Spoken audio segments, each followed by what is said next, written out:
નમસ્કાર મિત્રો, દેશ અને દુનિયાના સૌથી મોટા સમાચારમાં આપનું સ્વાગત છે। તો આજના તાજા સમાચાર મેળવવા માટે વિડીયોને અંત સુધી જોતા રહો અને આવા જ દરરોજના સમાચાર સૌથી પહેલા મેળવવા માટે આ ચેનલને સબસ્ક્રાઇબ કરવાનું ના ભૂલતા। તો મિત્રો આજના પ્રથમ સમાચાર વિશે વાત કરીએ તો મોટા ફેરફારો થવા જઈ રહ્યા છે જે તમારા ખિસ્સાને સીધી અસરો પાડી શકે। તો મિત્રો તમને જણાવી દઈએ તો 1 તારીખથી મોટા ફેરફારોના આશાઓ છે। તેની વચ્ચે જો તમારું બેંકમાં ખાતું છે, બેંકની ખાતાની સાથે તમારી પાસે પાન કાર્ડ છે। બીજા નંબરે જો તમારે કંઈ ખરીદી કરવાની છે તો તમારા ખિસ્સા ઉપર સીધી અસર પડવાની છે। ગાડીના ભાવથી લઈને બેંકની વસ્તુઓ, તમામ વસ્તુઓને લઈને મિત્રો સૌથી મોટા ફેરફાર થઈ રહ્યા છે। તેના વિશે વિસ્તારથી સમજીએ તો મિત્રો 1 એપ્રિલ 2026થી જે છે તે હવે નવા નિયમો લાગુ થશે જેની અસર તમારા ખિસ્સા ઉપર પડવાની છે।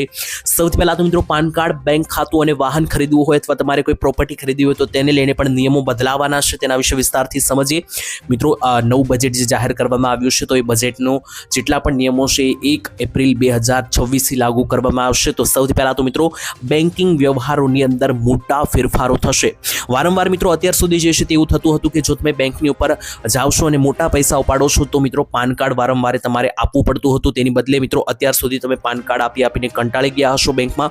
તો મિત્રો હવે જે નિયમ બદલવાનો છે તો અત્યાર સુધી મિત્રો જો તમે એક દિવસમાં 50,000 રૂપિયાથી વધારે રોકડા ઉપાડો છો અથવા તો જમા કરો છો તો પાન કાર્ડ આપવું ફરજિયાત હતું। પરંતુ હવે જે નવા ડ્રાફ્ટ નિયમ મુજબ મિત્રો વાત કરીએ તો હવે મિત્રો તમે દૈનિક મર્યાદાને બદલે વર્ષના 10 લાખ રૂપિયા સુધી નક્કી કરવામાં આવી છે। જો તમારા બધા જ બેંક ખાતાઓની અંદર મળીને 10 લાખથી વધારે રોકડ લેવડ દેવડ હશે તો મિત્રો તમારા પાન કાર્ડની જરૂર પડશે, બાકીની જરૂર નહીં પડે। તો મિત્રો બેંક ખાતામાંથી એક મોટી રાહત મળશે કે જો તમારી વર્ષની આવક 10 લાખ આસપાસ હશે, 10 લાખની લેવડ દેવડ થયેલી હશે બેંક ખાતામાં તો પાન કાર્ડ આપવું પડશે। તો વારંવાર પાન કાર્ડ આપવાથી ઘણા બધા લોકો કંટાળ્યા હતા જેની મોટી રાહત મળશે અને આ ફેરફારથી મિત્રો બેંકની પ્રક્રિયાઓ હવે ફાસ્ટ, ઝડપી બની જશે, પહેલાની જેમ ધીમી નહીં રહે। ત્યારબાદ મિત્રો એક બીજો પણ નિયમ બદલવા જઈ રહ્યો છે। જો તમારે કોઈ વસ્તુ ખરીદવાની હોય તો સૌથી પહેલા તો મિત્રો વાહન અને મિલકત ખરીદવાને લઈને પણ નવી મર્યાદા મૂકવામાં આવી છે। તો મિત્રો આ બધી વસ્તુઓ જે છે તે ખૂબ જ કામની માહિતી હોય છે। તો જો હું તમને આ વિડીયો જણાવી રહ્યો છું ને ખરેખર તમને પસંદ આવ્યો છે તો વિડીયોને હજુ સુધી જો લાઇક ના કર્યો હોય તો મિત્રો વિડીયો લાઇક કરી દેજો। તો સમાચારમાં આગળ વધીએ તો સૌથી પહેલા મિત્રો વાહન ખરીદવા માટે અને મિલકત ખરીદવા માટેની મર્યાદાની અંદર એક ફેરફાર કરવામાં આવ્યો છે જેની અસર તમારા પાન કાર્ડ, તમારા બેંક ખાતા અને તમારા પગાર અથવા મહિનાની આવક ઉપર પડી શકે। જેમ કે વાહન ખરીદવા માટે મિત્રો અત્યાર સુધી કોઈ પણ પ્રકારનું 4 વ્હીલર માટે તમારે પાન કાર્ડ જે છે તે ફરજિયાત આપવું જ પડતું હતું। હવે મિત્રો જે નવા નિયમો છે તે મુજબ 5 લાખથી વધુ કિંમતની જો તમે ગાડી લ્યો છો અથવા બાઇક પણ લ્યો છો તો જ તમારે પાન કાર્ડ જે છે તે આપવું પડશે। આનાથી 2 વ્હીલર અને બજેટ કાર ખરીદનારાઓ માટે એક મોટું સારું કામ એ થયું કે તમારે 2 વ્હીલર ખરીદવી હોય 5 લાખથી ઓછા રૂપિયાવાળી તો કોઈ જરૂર નહીં પડે પાન કાર્ડની। બીજા નંબરે જો 4 વ્હીલર પણ 5 લાખ રૂપિયાથી ઓછા ભાવવાળી ખરીદવી હોય એના માટે પણ મિત્રો તમારે જરૂર નહીં પડે। તો મિત્રો 5 લાખથી ઉપરનો જો તમારે ખરીદી કરવાની થશે વાહનની તો મિત્રો તમારે પાન કાર્ડ જે છે તે નવા નિયમ અનુસાર જે છે તે તમારે આપવું પડશે। બીજા નંબરે પ્રોપર્ટીને લઈને સૌથી મોટા ફેરફાર થયા છે। રિયલ એસ્ટેટ એટલે કે કોઈ જમીન ખરીદવાની હોય, કોઈ ઘર ખરીદવાનું હોય તો તેને લઈને મિત્રો આની અંદર ધ્યાનમાં રાખીને એક સૌથી મોટો નિર્ણય છે કે 10 લાખથી વધારાથી મિત્રો 20 લાખની રકમ હવે આને કરવામાં આવી છે। અત્યાર સુધી જો તમારે જગ્યા લેવાની હોય કે મકાન લેવાનું હોય તો 10 લાખથી વધારે મિત્રો પૈસાનો તમે લેતા તો તમારી પાસેથી અચૂક પાન કાર્ડ માંગવામાં આવતું હતું। હવે મિત્રો જે નવા નિયમ છે તે અનુસાર હવેથી 1 એપ્રિલથી 20 લાખ રૂપિયા મિત્રો આ મર્યાદા કરવામાં આવી છે। તો મિત્રો 20 લાખની અંદરનો તમે જો કોઈ પ્લોટ મકાન લ્યો છો તો તમારી પ્રક્રિયા સરળતાથી થઈ જશે। 20 લાખ ઉપરનો મિત્રો જો હશે તો પાન કાર્ડ પણ આપવું પડશે અને પ્રક્રિયા પણ જટિલ બની શકે।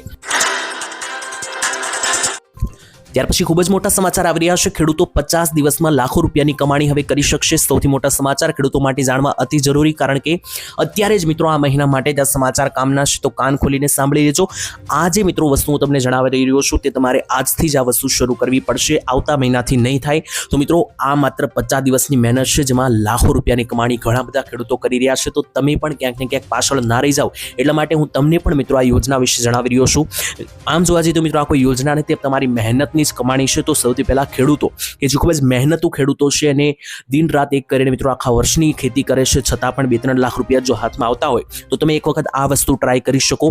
ફેબ્રુઆરી મહિનો મિત્રો અત્યારે બેસી ચૂક્યો છે અને આ ફેબ્રુઆરી મહિનાના 12 દિવસ 13 દિવસ પણ નીકળી ગયા છે અને આ મહિનાની અંદર ઘણા બધા ખેડૂતોનું ખેતર જે છે તે રવિ પાકની લણણી થઈ ગઈ હશે, ખેતર જે છે તે સાફ પડ્યું હશે।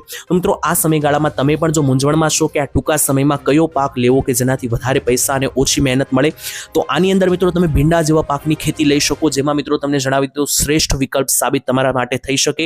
નિષ્ણાંતોના મતે ફેબ્રુઆરી મહિનામાં વાવેલા જે ભીંડા છે તે મિત્રો 50 દિવસની અંદર તૈયાર થઈ જાય છે. અને આ મિત્રો ભીંડાના બિયારણો પણ મિત્રો બજારમાં લેવા જાવશો તો ખૂબ જ સરળતાથી તમને મળી પણ જાય છે. અને 12 માસ મિત્રો જે છે તે બજારમાં ભીંડાની માંગ પણ બનેલી રહે છે. તો આનાથી અને બીજા નંબરે જેમ ડુંગળીના ભાવ ગમે ત્યારે ઘટે અને વધે છે, તો ભીંડાની અંદર મિત્રો આવું નથી, એના ભાવ સ્ટેબલ જોવા મળે છે માર્કેટની અંદર. તો આનાથી માત્ર 20 થી 50 દિવસની મહેનતની અંદર જે છે તે મિત્રો તમને એક સારું એવું લાખો રૂપિયાની કમાણીનું પરિણામ મળી શકે. અને ઓલરેડી આ ખેતી જે છે તે હજારો ખેડૂતોએ શરૂ પણ કરી દીધી છે અને વળતર પણ મળી ચૂક્યું છે. તો ત્યાર પછીના મહત્વના સમાચાર વિશે વાત કરીએ તો 12 તારીખથી 16 તારીખ વચ્ચે હવામાન વિભાગે આપ્યું ભારે વરસાદનું એલર્ટ. તેની વચ્ચે મિત્રો અરબી સમુદ્રની અંદર અને બંગાળની ખાડીમાં નવી બે સૌથી મોટી મજબૂત સિસ્ટમ બની ગઈ છે. અને મિત્રો આ કોઈ હવામાં આગાહી નથી, ઓફિશિયલી હવામાન ખાતાએ અપડેટ આપીને માહિતી આપી દીધી છે કે વરસાદ માટે વળી તૈયાર થઈ જજો. તેની વચ્ચે તારીખસર પણ માહિતી આપી અને ગુજરાતને આની અસર થવાની છે કે નહીં એ ખાસ ધ્યાનથી સમજજો, કારણ કે અરબી સમુદ્ર અને બંગાળની ખાડી એક સાથે બંને સક્રિય બની ગઈ છે, જેથી હિમાલયન રિજનમાં આવતા તમામ જિલ્લાઓ અને રાજ્યોની અંદર આની અસરો થઈ શકે, જેની અંદર બે સૌથી મોટા જે વેસ્ટર્ન ડિસ્ટર્બન્સ આવી રહ્યા હોવાથી આવતીકાલથી મિત્રો દેશના અનેક રાજ્યોમાં વરસાદી શરૂઆતો મિત્રો થઈ જશે અને થઈ શકે તેવું પણ મિત્રો ઇન્ડિયન મેટ્રોલોજીકલ ડિપાર્ટમેન્ટ એટલે કે ઓફિશિયલી હવામાન ખાતાએ માહિતી આપી છે. બીજા નંબરે મિત્રો હિમાલયન રિજનમાં પણ પ્રભાવિત કરે આ સિસ્ટમ તેવી અસરો. તેની વચ્ચે 17 તારીખ સુધી ભારે વરસાદનું એલર્ટ આપી દેવામાં આવ્યું છે ઉત્તરીય રિજનની અંદર. હવે ગુજરાતવાસીઓને એટલા સમાચાર કે ગુજરાતમાં કોઈ ડરવાની વાત નથી, કારણ કે અરબી સમુદ્ર અને વેસ્ટર્ન ડિસ્ટર્બન્સની જે સિસ્ટમ છે ઉત્તરીય ભારતને વધારે ટાર્ગેટ કરવાની છે, જેમ કે ઉપરના કાશ્મીર, હરિયાણા, પંજાબ લાગુના વિસ્તારોની અંદર. ગુજરાત ઉપર મિત્રો આ સિસ્ટમની કોઈ પણ અસર નથી અને હવામાન ખાતાએ પણ કોઈ અપડેટ આપી નથી, પરંતુ સિસ્ટમ ગમે ત્યારે પલટાઈ શકે અને ગમે ત્યારે મિત્રો આ વળાંક પણ મારી શકે. તો જો ગુજરાત ઉપર કોઈ એલર્ટ બનશે તો આવનારા સમાચારમાં તમને તમારી સુધી અમે માહિતી પહોંચાડવાનો પૂરેપૂરો પ્રયાસ કરીશું. એના માટે ચેનલ સાથે સબસ્ક્રાઇબ કરીને જોડાયેલા રહેજો. તો ત્યાર પછી સૌથી મોટા સમાચાર આવી રહ્યા છે. હવે રેશન કાર્ડમાં એટીએમની સુવિધા જે છે તે પૂરી પાડવામાં આવશે, જેથી રેશન કાર્ડ ધારકો હવે રાશન કાર્ડ હાથમાં લઈને નહીં ફરવું પડે, કારણ કે સમાચાર ખૂબ જ કામના અને મહત્વના આવી ગયા છે. તો મિત્રો આ સમાચાર જાણવા જરૂરી, મશીન કેમ વાપરવું એ પણ તમારે સમજવું પડશે, નહીતર જ્યારે રાશન કાર્ડની અંદર રાશન લેવા જશો તો મિત્રો પ્રોબ્લેમ થઈ શકે. સૌથી પહેલા ગુજરાતમાં 1.25 કરોડ જેટલા રેશન કાર્ડ ધારકો છે. વિશેષ કરીને મિત્રો જરૂરિયાતમંદોને વ્યાજબી ભાવની દુકાનો પરથી મળવા પાત્ર અનાજનો જથ્થો મેળવવા માટે જે મિત્રો હાલાકી છે તેને દૂર કરવા જઈ રહી છે સરકાર. ગુજરાત રાજ્યના અન્ન અને નાગરિકા પુરવઠા વિભાગ અંતર્ગત નવી ટેકનોલોજીનો ઉપયોગ હવે કરવામાં આવશે. આર્ટિફિશિયલ ઇન્ટેલિજન્સ એટલે કે રોબોટિક્સ. હવે મિત્રો રોબોટ તો બધા કામો થતા થયા છે, પરંતુ રાશન કાર્ડની અંદર પણ મિત્રો હવે રોબોટનો ઉપયોગ કરીને રેશન કાર્ડ ધારકોને ઓટોમેટિક જે છે તે રાશન પૂરું પાડવામાં આવશે. આ ટેકનોલોજીને કારણે મિત્રો હવે લાભાર્થીઓને મળવાપાત્ર અનાજ માટે રેશન કાર્ડ અને ફિંગર સ્કેનરની જરૂરિયાત જે છે તે પડશે નહીં, એટલે કે રેશન કાર્ડ હાથમાં લઈને ફરવું નહીં પડે. નાગરિક પુરવઠા વિભાગ દ્વારા આ બંને મહત્વના જે છે તે પગલાં એટીએમ દ્વારા શરૂ કરવામાં આવ્યું છે, એટલે કે એટીએમ મશીનમાંથી જે રીતના પૈસા નીકળે છે સેમ ટુ સેમ અનાજનો જથ્થો પણ તમને મળવાપાત્ર થશે. આ ત્રણેય મહત્વની બાબતો મિત્રો જે છે તે તમારા માટે જાણવી જરૂરી. અને 15 તારીખથી એટલે કે આવનારી 15 ફેબ્રુઆરીના રોજ અમિત શાહ દ્વારા જે છે તે મિત્રો પ્રારંભ કરવામાં આવશે એટીએમ રાશન મશીનની. ત્યાર પછીના મહત્વના સમાચાર જાણીએ તો સોનું ખરીદવું અત્યારે હાલ કેટલું યોગ્ય તેના વિશે સૌથી મોટા સમાચાર આવી રહ્યા છે, જેના વિશે વાત કરીએ તો અંદાજ મુજબ મિત્રો 2025 સુધીનો ટાર્ગેટ સામે આવ્યો છે. ત્યારે જણાવીએ તો મિત્રો સોનું અને ચાંદીનું માર્કેટ જે છે તે અત્યારે ગમે ત્યારે ઉપર નીચે થઈ રહ્યું છે. તેની વચ્ચે લોકોના મનમાં એક જ પ્રશ્ન છે કે સોનું ખરીદવું અથવા જો પહેલેથી ખરીદેલું છે તો એને રાખવું કે પછી વેચી નાખવું, કારણ કે અત્યારે જે માર્કેટના ભાવ મળી રહ્યા છે ઘણા બધા વધારે વધી રહ્યા છે, કારણ કે આજથી 5 વર્ષ પહેલા મિત્રો સોનાની પ્રાઇસ રેન્જ જે છે તે 50 થી 60 હજારની વચ્ચે ચાલતી હતી. અત્યારે અચાનક 1,50,000 થી 1,90,000ની વચ્ચે ચાલી રહી છે. તો લોકોના મનમાં એક પ્રશ્ન છે કે આ ભાવ જે છે તે વધતો રહેશે કે પછી સ્ટેબલાઇઝ થઈ જશે. તો મિત્રો કેટલાક અહેવાલો સામે આવ્યા છે અને આ અહેવાલો જે છે તે મિત્રો પ્રોપર રિસર્ચને આધારે માહિતી આવી રહી છે કે 2050ની સાલ સુધીમાં એટલે કે આજથી લગભગ 25 વર્ષ સુધીમાં સોનાના ભાવ 10 થી 12 લાખ રૂપિયા કેરેટ સુધી પહોંચી જાય, 10 થી 12 લાખ 10 ગ્રામ સુધી પહોંચી જાય તેવું મિત્રો જે છે તે અંદાજ મૂકવામાં આવ્યો છે. જો કે મિત્રો એક આ લાંબા ગાળાનો અંદાજ છે, આની વચ્ચે ઘણી બધી મિત્રો પરિબળો અસર કરી શકે, જેમ કે જો કોઈ યુદ્ધો થાય છે તો ભાવ વધી ઘટી શકે, અને બીજા નંબરે કોઈ મોટું કોલેપ્સ થાય માર્કેટની અંદર, કોઈ ઇન્ડસ્ટ્રીની અંદર, તો એના પણ અસરો પડી શકે. મુખ્ય કારણ સોનાના ભાવનું વધવાનું છે. ચાઇનીઝ, ભારતીય અને રશિયા જેવા મોટા દેશની બેન્કો જે છે તે મોટું સોનું હોલ્ડ કરીને બેઠી છે, એટલે કે બેન્કો જે છે તે સોનાને એક સેફ એસેટ માને છે અને સોનું જે છે તે મોટા પ્રમાણમાં હોલ્ડ કરીને બેન્કો ખરીદતી હોય છે. ત્યારે આ મિત્રો મુખ્ય કારણો છે કે સોનાના ભાવ દિન પર દિન વધી રહ્યા છે. તો જો તમારી પાસે સોનું હોય તો મિત્રો અહેવાલો અનુસાર તમારે તેને હોલ્ડ કરવું જોઈએ, કારણ કે માર્કેટ ભાવ જે છે તે લગાતાર વધી શકે. ત્યાર પછીના મહત્વના સમાચાર જાણીએ તો રાજુભાઈ કપરડાએ જણાવ્યું રાજીનામાનું મુખ્ય કારણ. ગુજરાતની અંદર સૌથી મોટા સમાચાર આવી રહ્યા છે. ગુજરાતની રાજનીતિમાં પક્ષ પલટા અને રાજીનામાનો દોર યથાવત શરૂ થયો છે. ત્યારે મિત્રો જણાવીએ તો આજથી 3 મહિના પહેલા જે આંદોલન થયું હતું બોટાદની અંદર, હળદળ આંદોલન, જેમાં ખેડૂતો માટે અવાજ ઉપાડ્યો હતો આમ આદમી પાર્ટીના રાજુભાઈ કપરડાએ, તો એમણે મિત્રો અત્યારે અચાનક આમ આદમી પાર્ટીમાંથી જે રાજીનામું આપ્યું ત્યાર પછી એક મોટો વિવાદ શરૂ થયો છે. તેની વચ્ચે ઘણા બધા અલગ અલગ કારણો સામે આવી રહ્યા હતા. તેની વચ્ચે રાજુભાઈએ ખુદ આવીને કારણ આપ્યું. તે અંતર્ગત મિત્રો વાત કરીએ તો પૂર્વ આમ આદમી પાર્ટીના નેતા રાજુભાઈ કપરડાએ ગઈકાલે પક્ષના તમામ પદો પરથી રાજીનામું આપ્યા બાદ આજે એક પત્રકાર પરિષદ યોજી હતી. આ પરિષદની અંદર મિત્રો રાજુભાઈ કપડિયા જે છે તે મિત્રો તેમણે પણ કપડાએ મિત્રો માહિતી આપી. તે અંતર્ગત વાત કરીએ તો મિત્રો ઘણા બધા ગંભીર સવાલો ઉઠાવવામાં આવ્યા છે, જેમાં જ્યારે મિત્રો એમણે એવું જણાવ્યું કે જ્યારે જેલમાં હતા, ખેડૂતોનું આંદોલન કર્યા પછી જ્યારે તેમને જેલમાં પૂરવામાં આવ્યા હતા ત્યારે જેલવાસમાં કોઈ પણ મારી વહારે ન આવ્યું તેવું પણ તેમણે જણાવ્યું. રાજુભાઈ કપરડાએ અત્યંત ભાવુક અને આકરા શબ્દોમાં જણાવ્યું કે હું જ્યાં સુધી આમ આદમી પાર્ટી સાથે રહ્યો ત્યાં સુધી પૂરેપૂરો વફાદાર રહ્યો, પક્ષને મજબૂત કરવા માટે દિન રાત એક કર્યા, પરંતુ જ્યારે કસોટીનો સમય આવ્યો અને જ્યારે તે જેલમાં હતા ત્યારે પક્ષે હાથ ખખેરી નાખ્યા હતા તેવું પણ મિત્રો જે છે તે તેમણે કારણ આપ્યું છે. હવે આના પછી લગાતાર મિત્રો જે છે તે ઘણા બધા લોકો અલગ અલગ કારણો આપી રહ્યા છે. તેની વચ્ચે ખુદ રાજુભાઈએ આ માહિતી સામે પ્રસ્તુત કરી. તો ત્યાર પછી ખેડૂતો માટે એક સૌથી મોટા સમાચાર, જેમાં દર મહિને તમે 3,000 રૂપિયાની કમાણી જે છે તે કરી શકશો અને વર્ષના ટોટલ 36,000 રૂપિયા ઘરે બેઠા જે છે તે કમાઈ શકશો. હવે મિત્રો આ યોજના વિશે તો ઘણા બધા ખેડૂતોને પહેલેથી ખબર છે, છતાં પણ ખેડૂતો આ યોજનામાં અરજી કરતા નથી. તો જો મિત્રો તમને પીએમ કિસાન યોજના અંતર્ગત 2,000 રૂપિયાના હપ્તા મળતા હોય તો હપ્તાની સાથે સાથે તમે 3,000 રૂપિયા દર મહિને આ યોજનાના માધ્યમથી પણ કમાઈ શકો. પ્રધાનમંત્રી કિસાન સન્માન નિધિ યોજના અંતર્ગતની જેવી જ આ એક યોજના છે જેનું નામ છે પ્રધાનમંત્રી કિસાન માનધન યોજના. તો આ જે માનધન યોજના છે તેમાં સરકાર જે છે તે ખેડૂતોને દર મહિને 3,000 રૂપિયા આપે છે અને વર્ષના ટોટલ 36,000 રૂપિયાનું પેન્શન ખેડૂતોના ખાતામાં જમા કરે છે. આ યોજનાનો મિત્રો મુખ્ય હેતુ એ છે કે ખેડૂતો જે છે તે જ્યારે કમાણી ના કરી શકે તો ઘરે બેઠા કામ ચલાવી શકે. જેમ કે જ્યાં સુધી મિત્રો તમારી ઉંમર 20 થી 40 વર્ષની હોય તો મિત્રો આ યોજનામાં એક તમારે સૌથી મોટો ફાયદો એ થશે કે તમારા માટે આ બેસ્ટ યોજના ગણાશે. તો મિત્રો 20 થી 50 વર્ષ સુધીના ખેડૂતો આ યોજનાની અંદર જે છે તે સૌથી પહેલા દર મહિને 200-300 રૂપિયાનું પેન્શન, 200-300 રૂપિયાનું રોકાણ શરૂ કરશે. તમારે દર મહિને હજુ કંઈ કરવાનું નથી, 100 થી 200 રૂપિયા જમા કરવાના રહેશે. અને જેવી તમારી ઉંમર એટલે કે ખેડૂતોની ઉંમર 60 વર્ષની થશે તો પછી તમારે કોઈ પણ રૂપિયા સામેથી નહીં આપવા પડે. ઉલટાની સરકાર દ્વારા આ યોજનામાં સામેથી તમને 3,000 રૂપિયા ઘરે બેઠા મળશે, કારણ કે 60 વર્ષની ઉંમર પછી ખેડૂતો વૃદ્ધ થઈ જતા હોય છે અને પોતાનું ઘર ગુજરાન ચલાવવા માટે જે છે તે કોઈ ઇન્કમ ના હોય. તો આ યોજનામાં સરકાર ખેડૂતોને પોતાનું ગુજરાન ચલાવવા માટે સામેથી 3,000 રૂપિયા જેટલી સુવિધા દર મહિને પૂરી પાડશે. ત્યાર પછી સૌથી મોટા સમાચાર આવી રહ્યા છે. આયુષ્માન કાર્ડ જો તમારી પાસે હોય તો ખાસ સાવચેત થઈ જજો, કારણ કે સૌથી મોટા સમાચાર, જો મિત્રો તમારી પાસે પણ આયુષ્માન કાર્ડ નથી અને જો તમારે કઢાવવું હોય તો આ સમાચાર તમારા માટે ખાસ જાણવા જેવા. અને જો તમારી પાસે પહેલેથી આયુષ્માન કાર્ડ છે તો મિત્રો ખૂબ જ મહત્વની વાત છે આ સમાચાર જાણવા.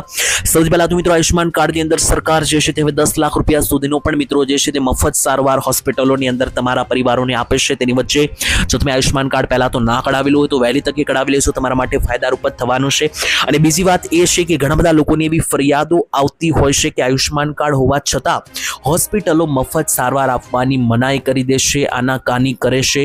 તો હવે મિત્રો જો તમારી સાથે એવી ઘટના બને કે તમારી પાસે આયુષ્માન કાર્ડ છે અને છતાં પણ કોઈ એવી હોસ્પિટલો કે જે આયુષ્માન કાર્ડની અંદર સારવાર કરવાની હોય છતાં પણ નથી કરતી, તો મિત્રો તમે હવે સીધી ફરિયાદ નોંધાવીને તેની મિત્રો કમ્પ્લેન બનાવી શકશો. જેમ કે અમને માહિતી આપીએ તો મિત્રો જે છે તે તમે હોસ્પિટલમાં મફત સારવાર લેવા જાઓ છો અને તમને જો મના કરવામાં આવે છે તો તમે મિત્રો એક ટોલ ફ્રી નંબર હું તમને જણાવું તેના ઉપર અથવા તો આયુષ્માન કાર્ડનો જે ઓફિશિયલ પોર્ટલ છે ત્યાં જઈને પણ તમે ટોલ ફ્રી નંબર મેળવી શકો અને તેમાં ફરિયાદ કરાવી શકો. એ નંબર કયો છે તો મિત્રો અહીંયા તમે તમારા ફોનમાં સેવ કરી શકો. આ નંબર છે મિત્રો 14,555. ફરી એકવાર જણાવી દઉં, 14,555 નો આ ફોન નંબર છે જે મિત્રો આયુષ્માન કાર્ડના અંદર હેલ્પલાઇન માટે તમને ઉપયોગમાં આવશે. ત્યાર પછી સૌથી મોટા સમાચાર આવી રહ્યા છે પ્લેન ક્રેશનું મુખ્ય કારણ સામે આવી રહ્યું છે તેની વચ્ચે વાત કરીએ તો મિત્રો ઇટાલિયન દૈનિક અનુસાર જે છે તે તપાસકર્તાઓનો એક નવો દાવો સામે આવ્યો છે તમને જણાવીએ તો મિત્રો આજથી જે છે તે અંદાજિત 9 મહિના પહેલા મિત્રો એક વિમાન ક્રેશ થયું હતું જેમાં ગુજરાતના પૂર્વ મુખ્યમંત્રી વિજય રૂપાણીનું મૃત્યુ પણ થયું હતું મિત્રો અમદાવાદની અંદર જે વિમાન ક્રેશ થયું હતું આજથી 9 મહિના પહેલા તેની અંદર મિત્રો જે છે તે અંદાજિત ઘણા બધા લોકોના મૃત્યુ થયા હતા જેમ કે 250નો આંકડો સામે આવ્યો હતો તો આનું મુખ્ય કારણ શું છે તે અત્યાર સુધી જે છે તે રિસર્ચ ચાલી રહી છે તેની વચ્ચે ઇટાલિયન દૈનિક અનુસાર તપાસકર્તાઓનો દાવો છે કે એક પાયલટ એન્જિનના ફ્યુઅલ કંટ્રોલ સ્વિચ બંધ કરી દીધા હતા એટલે કે પાયલોટે સામેથી જે છે તે મિત્રો એન્જિનનું જે ઓઇલનું ફ્યુલ છે તે મિત્રો સામેથી બંધ કરી દીધું હતું જેના પરિણામે વિમાનનો પાવર જે છે તે જતો રહ્યો હતો અને જમીન પર વિમાન ભટક્યું હતું અહેવાલો અનુસાર મિત્રો માત સામે આવી છે કે સંજોગો હજુ પણ અસ્પષ્ટ છે પરંતુ મુખ્ય શંકાસ્પદ કેપ્ટન સુમિત સભરવાલ છે જે વ્યક્તિગત બાબતોને કારણે ડિપ્રેશનથી પીડાયા હતા પાયલોટ અને એસોસિએશન સાથે સુમિત સભરવાલ નામના જે મિત્રો પાયલોટ છે તેમના પિતા દ્વારા પણ ઘણી બધી માહિતી આપવામાં આવી હતી ત્યાર પછી મિત્રો વાત કરીએ તો ભારતીય જેટલા પણ મિત્રો રિસર્ચ વ્યવસ્થાઓ છે તે મિત્રો હજુ તપાસ શરૂ રાખી રહી છે પરંતુ આ એક ઇટાલિયન દૈનિક અનુસાર માહિતી આવી હતી જો કે આની અંદર હજુ પણ મિત્રો ઘણી બધી તપાસ બાકી છે અને અહેવાલો જ્યારે આવશે ત્યારે હું તમને રેગ્યુલર અપડેટ આપતો રહીશ તો ત્યાર પછી આવી રહ્યા છે સૌથી મોટા સમાચાર સરકારી યોજનામાં કર્યો મોટો ફેરફાર જી હા મિત્રો મહિલાઓ માટે સરકારે ખૂબ જ મહત્વની યોજના ચલાવે છે મહિલા વિધવા યોજના તેની અંદર સરકારે જે છે તે હવે નિયમો ફેરવ્યા છે જેનાથી નાગરિકોને સહાય મેળવવામાં જે છે તે ખૂબ જ મોટી સરળતા મળી રહેવાની છે તેની અંદર વાત કરીશું મોટા નિયમો ફર્યા છે તેની વચ્ચે સરકાર દ્વારા ચૂકવવામાં આવતી ગંગા સ્વરૂપ સહાયની પદ્ધતિમાં ફેબ્રુઆરી મહિનાથી જે છે તે મિત્રો લાગુ કરવામાં આવ્યા સૌથી મોટા ફેરફાર પહેલા મિત્રો જે છે તે વિધવા સહાય યોજના અંતર્ગત મિત્રો સરકાર જે દર મહિને હપ્તો આપતી જો તમને ના ખબર હોય તો પહેલા એ સમજાવી દઉં કે સરકાર જે છે તે વિધવા મહિલાઓ છે કે જેમણે કોઈ પણ કારણોસર પોતાના પતિઓને ગુમાવ્યા છે તો એમને દર મહિને પેન્શન તરીકે 1200 રૂપિયા આપે છે તો અત્યાર સુધી મિત્રો આ વિધવા મહિલાનું પેન્શન જે છે તે મહિલાઓના ખાતામાં સીધું જમા ન થતું હતું પરંતુ પોસ્ટ ઓફિસના બચત ખાતામાં જમા થતું હતું અને ત્યાંથી જે છે તે મહિલાઓને સહાય મળતી હતી પરંતુ હવે નિયમો ફેરવવામાં આવ્યા છે તમારા આધાર કાર્ડ સાથે લિંક થયેલું જે પણ બેંક ખાતું હશે તો સીધા તમારા બેંક ખાતામાં જે છે તે મિત્રો હવે પૈસા ભરવામાં આવશે એટલે કે સરકાર તરફથી જે દર મહિને મળનારા પૈસા છે સીધા તમારા ખાતામાં આવશે પોસ્ટ ઓફિસના ખાતામાં નહીં આવે એનાથી દરેક મહિલાઓને એ ફાયદો થશે કે સીધા પૈસા તમારા સુધી પહોંચી જશે ત્યાર પછી સૌથી મોટા સમાચાર સામે આવી રહ્યા છે સરકારે લાગુ કર્યો નવો કાયદો તેની વચ્ચે સૌથી મોટા સમાચાર આવી રહ્યા છે આખા ભારતની અંદર હવે નવો કાયદો લાગુ થવા જઈ રહ્યો છે વંદે માતરમ અને રાષ્ટ્રીય ગાનને લઈને તમારે આનું પાલન હવે ફરજિયાત કરવું પડશે 3 મિનિટનો નવો કાયદો બદલાયો છે તેના વિશે વિસ્તારથી સમજાવી તો ભારત સરકારના કેન્દ્રીય ગૃહ મંત્રાલયે રાષ્ટ્રીય ગીત એટલે કે વંદે માતરમના સન્માન માટે જે છે તે અનેકો રજૂઆતો કરી છે અને સૌથી મોટો ભારતનો આજ દિન સુધીનો ઐતિહાસિક નિર્ણય લીધો છે તેની વચ્ચે શું નિર્ણય લીધો તેના વિશે સમજાવીએ તો હવે સત્તાવાર માહિતી પ્રમાણે વંદે માતરમ ગીત છે તેનું મિત્રો 6 અંતરાવાળું 3 મિનિટ અને 10 સેકન્ડનું જે આ વંદે માતરમ ગીત છે તે મિત્રો હવે સત્તાવાર રીતે વગાડવું ફરજિયાત પડશે અને ગાવું પણ અનિવાર્ય કરવામાં આવ્યું છે નવા પ્રોટોકોલ મુજબ અત્યાર સુધી માત્ર રાષ્ટ્રગાન માટે જ કડક નિયમો હતા એટલે કે રાષ્ટ્રગાન જે છે તે મિત્રો ભારતનું જનગણ મન તેના માટે જ કડક નિયમો હતા પરંતુ હવે રાષ્ટ્રીય ગાનની સાથે સાથે વંદે માતરમ માટે પણ કડક ગાઈડલાઈન બનાવવામાં આવી છે જો કોઈ પણ કાર્યક્રમ કરવામાં આવે છે તો રાષ્ટ્રગાન વગાડવામાં આવે છે જનગણ મન તેની પહેલા રાષ્ટ્રીય ગીત પણ વગાડવામાં ફરજિયાત આવશે રજૂ કરવાનો હોય કોઈ કાર્યક્રમ કે કોઈ પણ વસ્તુ હોય તેની પહેલા વંદે માતરમ ગીત ગવાડવામાં આવશે અને ત્યાર પછી જનગણ મન રજૂ કરવામાં આવશે આ દરમિયાન મિત્રો ઉપસ્થિત લોકોએ જે છે તે સાવધાની મુદ્રામાં ઊભા રહેવું પડશે એટલે કે ઊભા થઈને મિત્રો રહેવું પડશે જો કોઈ ન્યૂઝ ફિલ્મ કે ડોક્યુમેન્ટરીમાં આ ગીત ફિલ્મનો ભાગ હોય તો દર્શકોએ ઊભા થવાની જરૂર રહેશે નહીં તેવું જણાવવામાં આવ્યું જેથી સિનેમાઘરોમાં અવ્યવસ્થા ના સર્જાય શકે